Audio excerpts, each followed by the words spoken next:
Bienvenido al canal de la Primera Iglesia Bautista de San Salvador.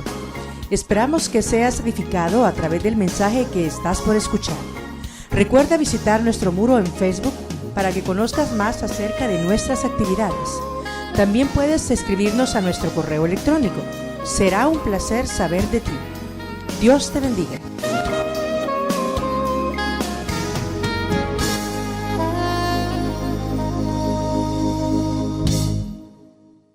El jubileo era una fiesta celebrada en el pueblo de Israel cada 50 años. Cada semana el séptimo era de reposo. Cada 6 años el séptimo año era de reposo para la tierra. Los agrónomos que están aquí presentes saben bien, hay que dejar descansar la tierra, que vuelva a nutrirse con los microorganismos, todo eso que favorece a la siembra. Hay que dejarla reposar, y así se dejaba reposar cada 7 años para que produjera más al año siguiente y los años que seguían. Y cuando eran celebrados 7 veces el año sabático o de reposo, entonces 7 por 7, 49. El año 50 el jubilar, y quedaba libre las deudas y un montón de cosas. Era la libertad total. Basado en eso de la fiesta del jubileo, nuestro Señor así desarrolló su ministerio. Entonces uno debe de ser libre de todas las ataduras, no de las normas de conducta generalmente aceptadas en la sociedad que nosotros llamamos morales, no libre de las normas éticas que cada uno tiene en su propia mente. A eso hay que seguir sujetándose hasta que Cristo vuelva. Pero hay otras cosas que nos quieren imponer, que niegan la enseñanza de Dios, y ante esas cosas uno tiene que liberarse. Ese mismo gozo del jubileo que traía nuestro Señor y que lo anunció en la sinagoga de Nazaret es el que debe proclamar nuestra iglesia y todas las iglesias del mundo entero.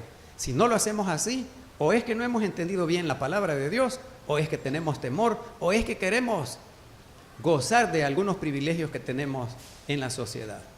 Sobre la reforma protestante y la libertad, que es la misma que el Evangelio promovió y nuestro Señor con su ministerio público, son bien conocidas esas 4 ideas principales que le llaman capitales, porque de ellas se derivan todas las otras, o las 95 tesis que vimos que Lutero clavó en la puerta del templo del castillo de Wittenberg en Alemania.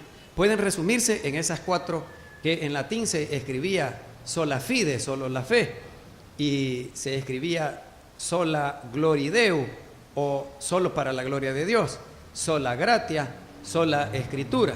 Le llaman las 4 solas, pero no son las hermanas que no se han casado, sino son esa, porque en latín se llamaban sola, pero en español es solo la fe nos salva del castigo del pecado, nada más. Solo la gracia de Dios es la que promueve y nos regala esa fe y la salvación del castigo del pecado. Solo la escritura, no es la tradición. La escritura, la palabra de Dios escrita, es la que debe normar nuestra fe y nuestra conducta. Y todo lo que hacemos debe de ser hecho solo para la gloria de Dios. A ningún hombre se le rinde pleitesía. Mi abuelita, la mamá de mi papá, que se murió cuando yo tenía 5 años, decía frecuentemente, y a lo mejor se lo decían sus abuelitas a ustedes también: a ningún hombre se le edifica un altar. Solo para la gloria de Dios, no es para la gloria del hombre. Eso son las 4 solas que se conocen así. Y las otras tesis las podemos ir viendo poquito a poquito, pero casi nadie predica de las 4 solas de la reforma protestante. La tradición cristiana, que la Iglesia Católica Romana gobernó el mundo desde el año 500 hasta el 1500. En 1517 se produjo la reforma protestante, se inició con aquel acto de Martín Lutero de clavar las 95 tesis en la puerta de aquel templo. Miren ustedes qué curioso.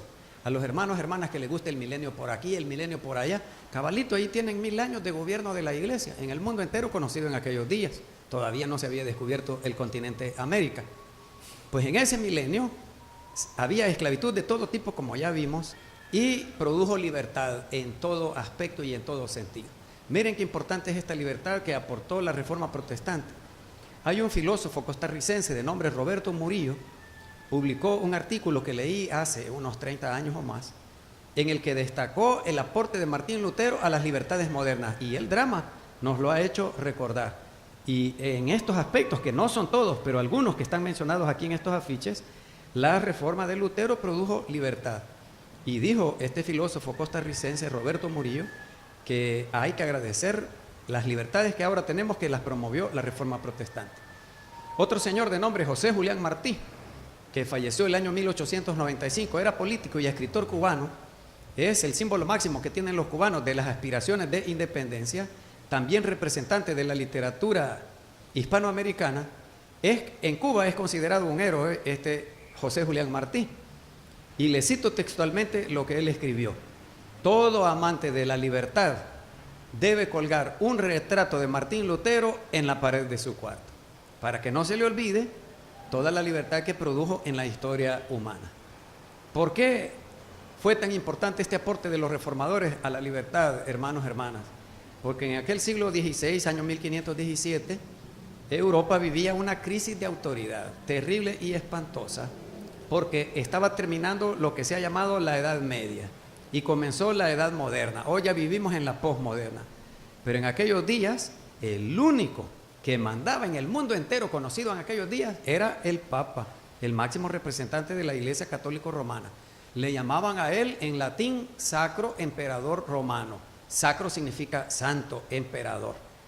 Y en este marco de vida, la teología de la Reforma fue profundamente liberador. Veamos algunos ejemplos así rapidito. La justificación por la gracia de Dios es un ejercicio gratuito de Dios, salvarnos del castigo del pecado ante la imposibilidad de cumplir con los 633 mandamientos y prohibiciones de la ley de Moisés. Entonces dijo Dios: mejor los libero de la esclavitud del pecado y del castigo del pecado por un ejercicio de mi gracia. Es gratuito, no cuesta ni un centavo. Se compraban esas bulas o certificados papales que había personas que dejaban morir, literalmente, dejaban morir a su esposa y a sus hijos con tal de comprar ese certificado. Es la gracia de Dios. Y Dios mismo nos regala la fe, que nosotros creamos en el sacrificio de Cristo, que Él pagó el castigo de nuestros pecados en la cruz del Monte Calvario. Así que nosotros no tenemos fe, Dios nos regala la fe por un ejercicio gratuito de Él. Es por gracia y es por fe. Y nos liberó, hermanos, hermanas, de el legalismo extremo de la iglesia de aquellos días, que vendía el perdón de los pecados. La sola escritura, la otra sola, liberó a la iglesia del autoritarismo dogmático. Un dogma es un pensamiento cerrado. Un dogma es un pensamiento que no se discute. Un dogma es una interpretación de la Biblia que uno debe obedecer sin remilgos de ninguna clase.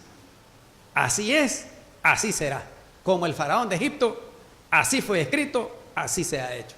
O en épocas a lo largo de la historia humana, ley de Media y de Persia. Si no hacen esto, la muerte les acontecerá. La sola escritura liberó a la iglesia y al mundo entero de aquellos dogmas o pensamientos cerrados, interpretaciones equivocadas de la Biblia que había que aceptar sin ningún tipo de excusa. Y todo el mundo con su Biblia puede interpretar con el auxilio del Espíritu Santo y basado en un estudio, no solo porque yo creo que esto significa eso, voy a enseñar y a practicar en la vida, pero la Biblia es la autoridad suprema. Solo para la gloria de Dios liberó al mundo del culto a la personalidad. Oigan, hermanos, oigan, hermanas, por el amor de Dios, háganle caso a mi abuelita. A ningún hombre se le construye un altar, ni por guapo, ni por rico, ni por inteligente, ni por locuaz o gran predicador o con una facilidad de expresión impresionante. Puede estar equivocado como Apolos, el gran predicador del Nuevo Testamento. No había nadie que superara a Apolos en sus predicaciones, pero los contenidos estaban torcidos. Y Priscila y Aquila, aquella pareja de cristianos, habiéndolo escuchado y habiendo quedado impresionados por su vivacidad y facilidad de expresión, no había orador más grande que Apolos en todo el Nuevo Testamento. Pero lo invitaron a almorzar y aparte en la casa le dijeron: Apolos, mira, tú sos el mejor predicador de estos 100 años, pero está equivocado en lo que estás enseñando. Y ellos lo instruyeron en el camino del Evangelio. Así que nosotros, entendiendo que cualquier predicador se equivoca porque es un ser humano sujeto a error como todos, no se le construye ningún altar. Yo conozco pastores que se han quitado el lapicero de aquí, de la bolsa de la camisa, donde generalmente lo ocupamos los hombres, y se lo ha puesto en la bolsa de atrás del pantalón. Y ya todos los miembros de la iglesia así hacen. No, hermanos, no, hermanas. Y él a propósito hace las cosas bayuncas para deleitarse, como la gente con poco raciocinio lo imita en eso. Ustedes conocieron a aquel tipo graduado de la Universidad de Sao Paulo en Brasil, de la universidad, licenciatura en teología, muy bueno, pero de repente van encontrando un versículo por aquí, otro por allá, y él decía que era Jesucristo resucitado. ¿Se imaginan ustedes? En él, al poco tiempo, el tipo cambió y dijo: soy el anticristo.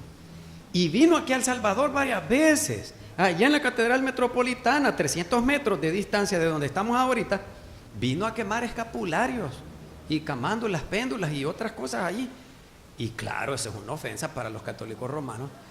Y andaba 40 guardaespaldas, y hospedado en el mejor hotel de aquí del país, los guardaespaldas revisaban si no había bombas, y traía su propio chef para que le cocinara, porque le podían dar veneno y un montón de cosas.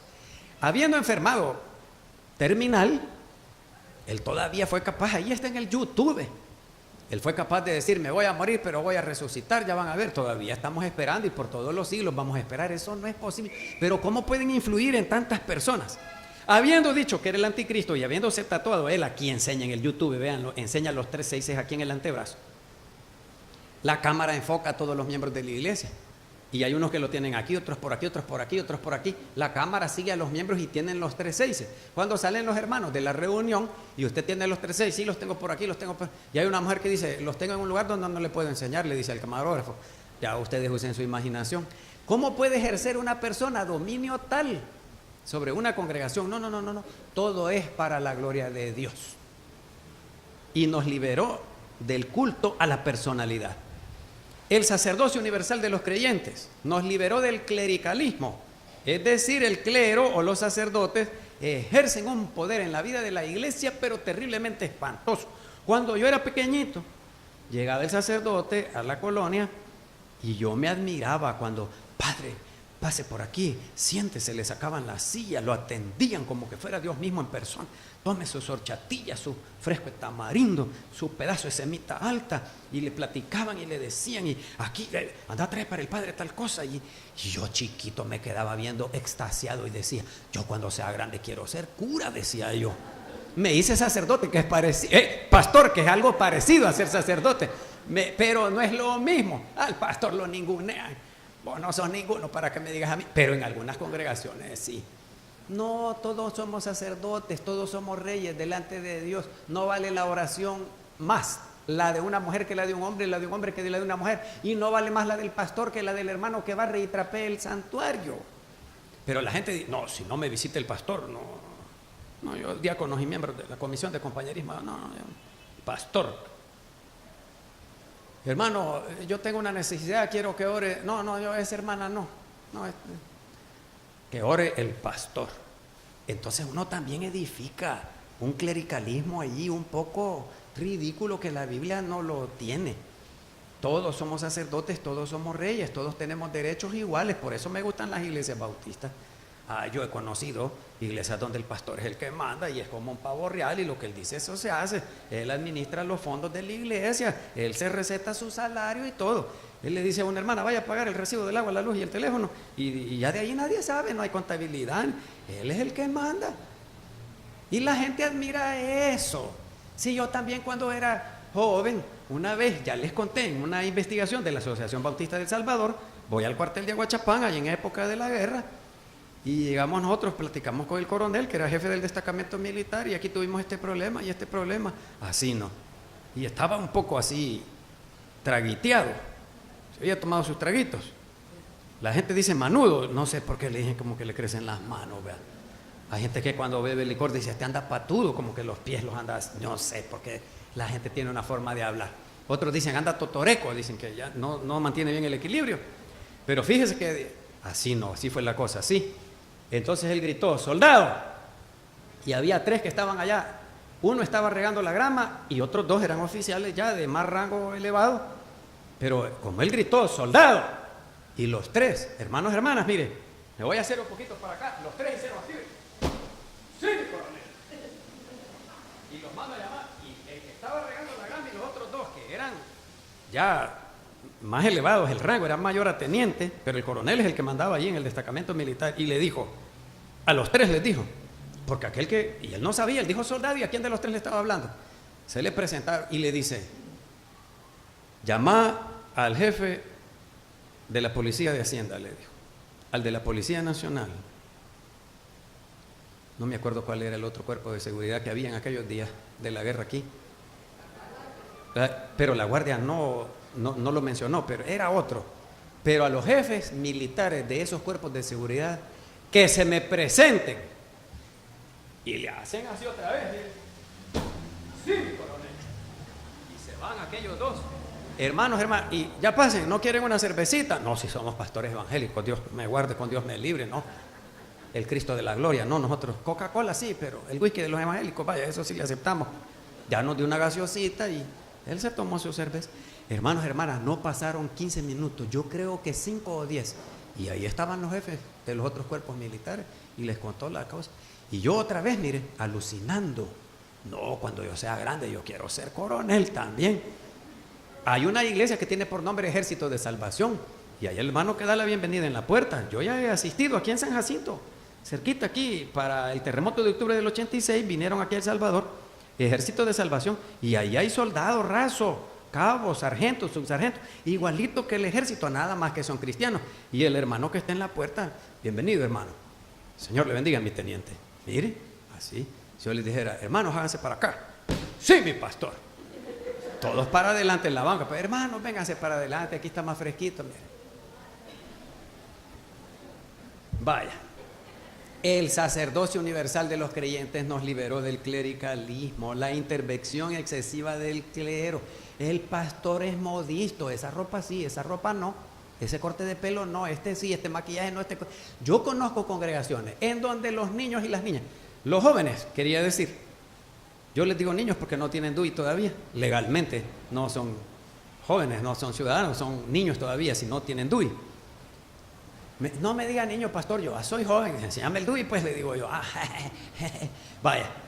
Así que los niños y las niñas o los jóvenes no pueden hacerse novios si no es con el permiso del pastor. Hagan un culto de acción de gracias, que no es así aquí en la iglesia bautista. El último, por cuestión del tiempo, la iglesia ya está reformada, pero debe estar reformándose siempre. Palabras de Martín Lutero. El tradicionalismo que lo vuelve a uno estatua de marfil. Y la tradición se vuelve opresora. Y el evangelio del Señor Jesús, que tiene como base el jubileo de libertad total, no tiene cabida. La tradición. Los tiempos cambian, dice la gente. Las personas cambian. Cosas que hacíamos antes ya no las hacemos ahora, mas la palabra de Dios permanece para siempre. Sí, en un ropaje diferente, pero la palabra de Dios debe ser la norma de fe y práctica.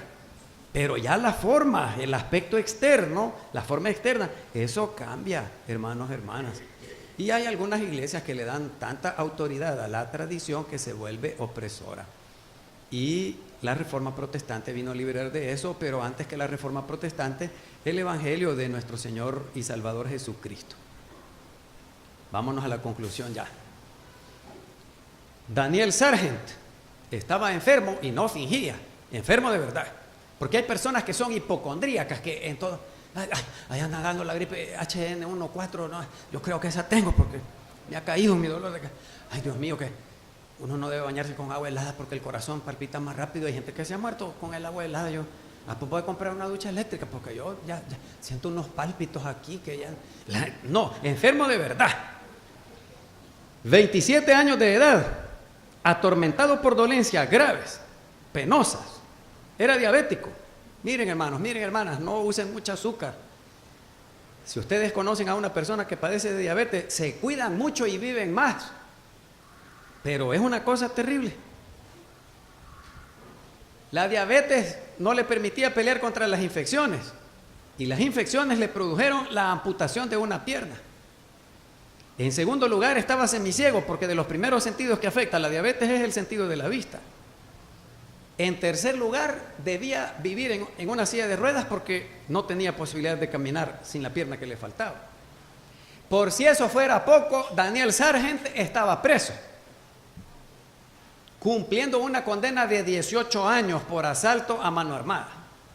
Miren cuántas inconveniencias físicas y desventajas que tenía este Daniel, pero aunque ustedes no lo crean, digno de una película hollywoodense, cortó las barras de hierro de su celda, abrió puertas metálicas con chapas de hierro, atravesó por alambradas Razor, aquel alambre filoso como una navajilla de afeitar, y escaló una muralla de 4 metros de altura. Yo mido 1,70, imaginen 4 metros más arriba, 3 metros más, o 2 metros más. ¿Y cómo hizo todo eso usted? Como dice aquel locutor deportivo, vaya usted a saber.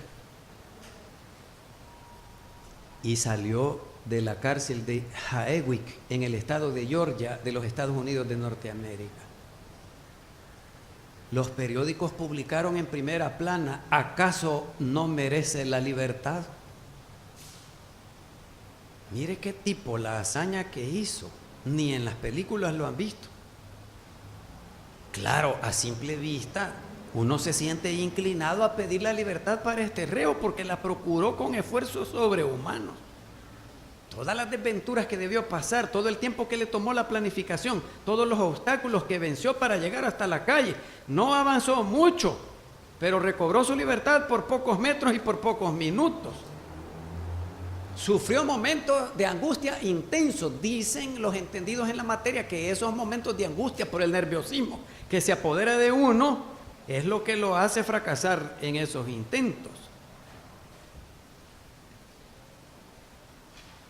Y fue capturado de nuevo a pocos metros de distancia de la cárcel porque no tenía la silla de ruedas para movilizarse y apenas veía.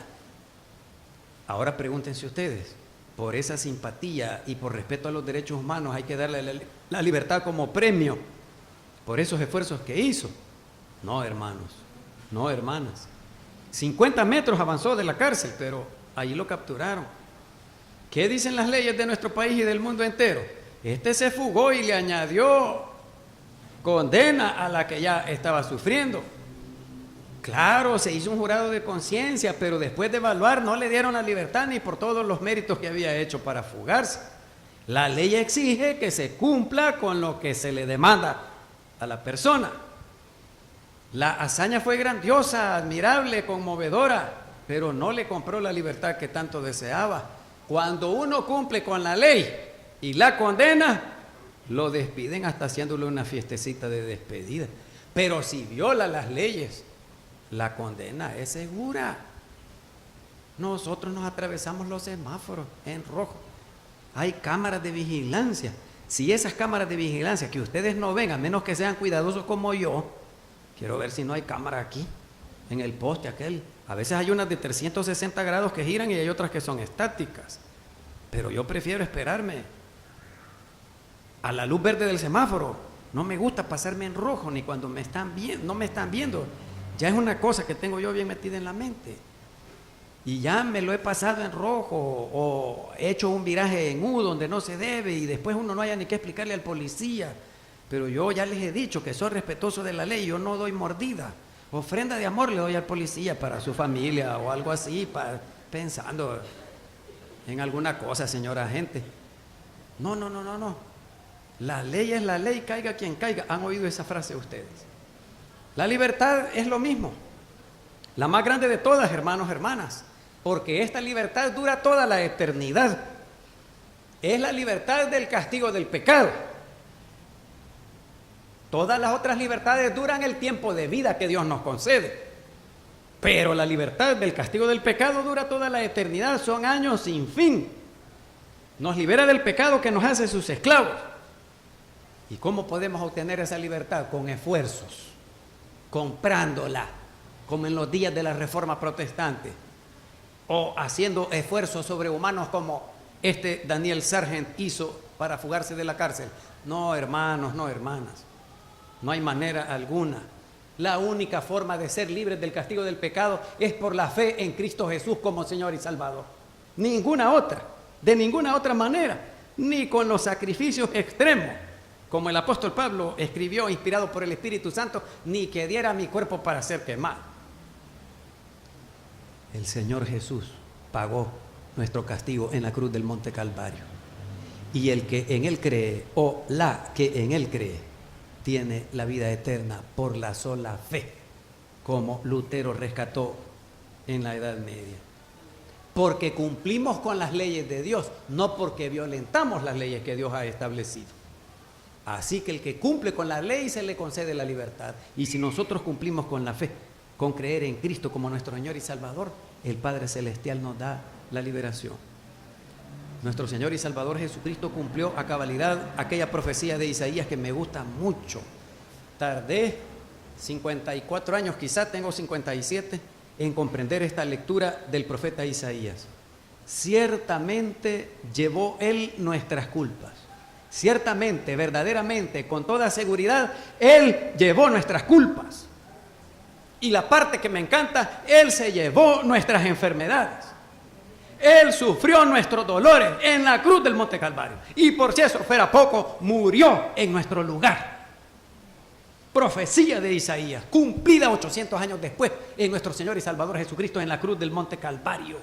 Y lo hizo para satisfacer la demanda, la exigencia de la ley del Padre Celestial. El que no cometió pecado se hizo pecado por nosotros. El que no era malo se hizo malo por nosotros. Él sufrió lo que nosotros debíamos haber sufrido en aquella cruz. Y así le puso fin a su obra redentora que redime, que libera del castigo del pecado, para que nosotros recibiéramos la libertad del castigo eterno. No hay nada más que podamos hacer para obtener esa libertad incomparable que nos ofrece Cristo. Únicamente aceptarla si usted quiere. Te damos gracias, Señor. Bendito seas por la obra de Lutero, qué grandiosa.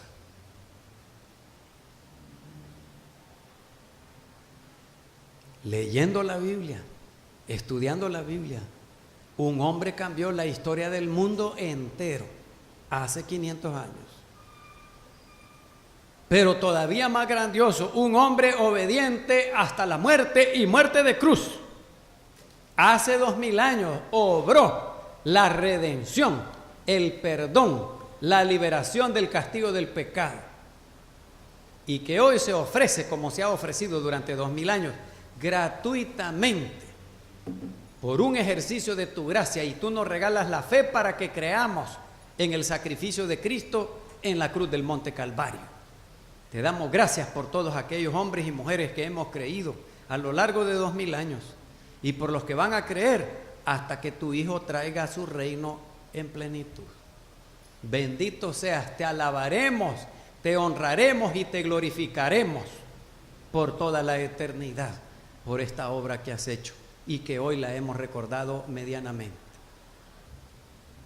Queremos darte gracias, Señor, porque todos los que estamos aquí ya hemos creído en Cristo y a veces hasta quisiéramos creer otra vez, porque estamos tan contentos con la salvación. Ahora suplicamos que nos ayudes para proclamar lo mismo a nuestros seres queridos, a nuestros familiares, a nuestros vecinos, compañeros de estudio o de trabajo, para que nos gocemos con ellos por toda la eternidad. Gracias por la libertad que nos has dado, en el nombre que es sobre todo nombre, el de Cristo Jesús, nuestro Señor y Salvador. Amén.